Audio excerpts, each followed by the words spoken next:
Hello, I hope this video will help you figure out how to complete any missing assignment in Schoology. So I'm going to go ahead and walk through how you get to these missing assignments in Schoology. The first step is you need to go to your Schoology course.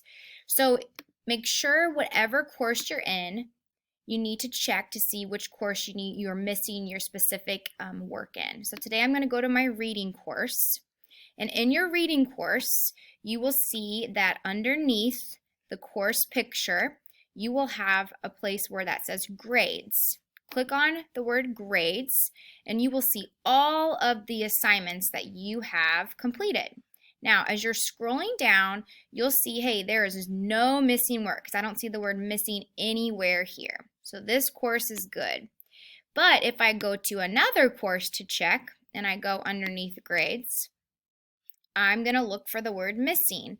And I can see as I keep going down, I have one assignment here that's missing. So for this assignment, I am going to click right next to the word missing so that I'm able to access this assignment to complete. Now, once the assignment gets up, you're going to notice how it says resume, which means I did not submit it. You might even have an assignment that says to start, which means you did not start it. So this assignment, I need to resume it and need to make sure that I turn it in to my teacher. Once I complete the assignment and I submit it, the word missing will go away. It will disappear once I've completed the assignment.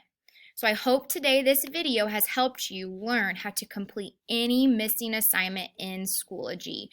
Please go back and rewind it and watch it again if you need help. Just make sure that when you go into each course in your Schoology, you want to click on grades, and then you'll be able to see every assignment that either you haven't done yet, your teacher hasn't graded, or that is missing.